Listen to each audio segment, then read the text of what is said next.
ఢిల్లీ హైకోర్టులో కేజ్రీవాల్ వేసిన పిటిషన్పై కాసేపట్లో విచారణ జరగనుంది. జస్టిస్ స్వర్ణకాంత్ శర్మ నేతృత్వంలోని ధర్మాసనం ఈ పిటిషన్పై విచారణ చేపట్టనుంది. ఈడీ కస్టడీ రేపటితో ముగియనున్న నేపథ్యంలో రిమాండ్ను సవాల్ చేస్తామని వెంటనే విచారణ జరపాలన్న కేజ్రీవాల్ తరపు సీనియర్ న్యాయవాది అభిషేక్ మను సంఘవి కోరడంతో విచారణకు కోర్టు అంగీకరించింది.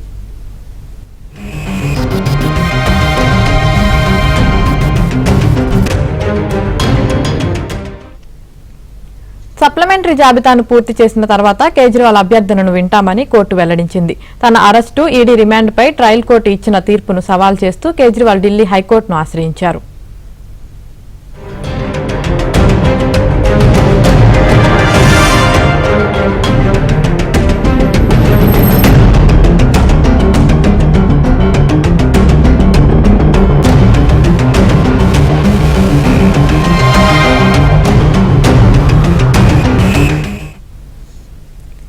ఢిల్లీ హైకోర్టులో కేజ్రీవాల్ వేసిన పిటిషన్పై కాసేపట్లో విచారణ జరగనుంది. జస్టిస్ స్వర్ణకాంత్ శర్మ నేతృత్వంలోని ధర్మాసనం ఈ పిటిషన్పై విచారణ చేపట్టనుంది.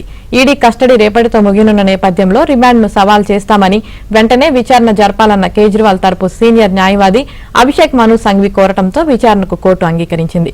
ఇదే విషయానికి సంబంధించి మరింత సమాచారం మా ఢిల్లీ కరెస్పాండెంట్ సతీష్ అందిస్తారు.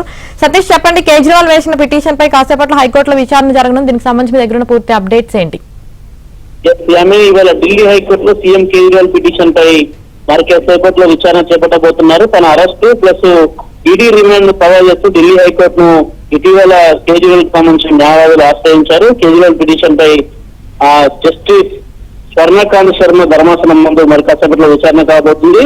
రేపటితో ముగిసే రిమాండ్ ను సవాల్ చేస్తున్నామని కాసేపటి క్రితమే హైకోర్టు ముందు మెన్షన్ చేయడం జరిగింది. వెంటనే విచారణ జరపాలని కేజ్రీవాల్ తరఫున సీనియర్ న్యాయవాది అభిషేక్ మను సంఘవి విజ్ఞప్తి చేశారు. సప్లిమెంటరీ జాబితాను పూర్తి చేసిన తర్వాత కేజ్రీవాల్ అభ్యర్థనకు సంబంధించిన పిటిషన్ వింటామని కాసేపటి క్రితమే హైకోర్టు చెప్పడం జరిగింది. ప్రస్తుతం అయితే ఇతర కేసుల విచారణ వాదనలు కొనసాగుతాయి. అనంతరం సప్లిమెంటరీ లిస్ట్ తర్వాత కేజ్రీవాల్ దాఖలు చేసిన పిటిషన్ పై సుదీర్ఘంగా కూడా వాదనలు కొనసాగే అవకాశాలను ఇప్పటికే కేజ్రీవాల్ తరఫున సీనియర్ కౌన్సిలర్ అభిషేక్ మను సంఘవి, అదేవిధంగా అడిషనల్ సొలిసిటర్ జనరల్ గా ఉన్న ఎస్వీఎన్ రాజు ప్రస్తుతం ఈడీ తరఫున కూడా ఆయన కోర్టుకు హాజరై కాసేపటి క్రితమే కొంత సమయం కావాలని ఆయన ముందు వాదనలు ప్రారంభ సమయంలో కొంత సమయం కావాలని విజ్ఞప్తి చేసినప్పటికీ కూడా అభిషేక్ మను సంఘవి ఎట్టి పరిస్థితుల్లో కేసు ఉండాల్సిందిగా అదే పదే విజ్ఞప్తి చేయడంతో దీనికి సప్లిమెంటరీ లిస్టు అనంతరం కూడా వింటామని స్పష్టం చేయడంతో కాసేపు వాదనలు అయితే పక్కన పెట్టారు. మరి కాసేపట్లో దీనిపైన పూర్తి స్థాయిలో విచారణ ప్రారంభం కాబోతుంది. Right, thank you Satish.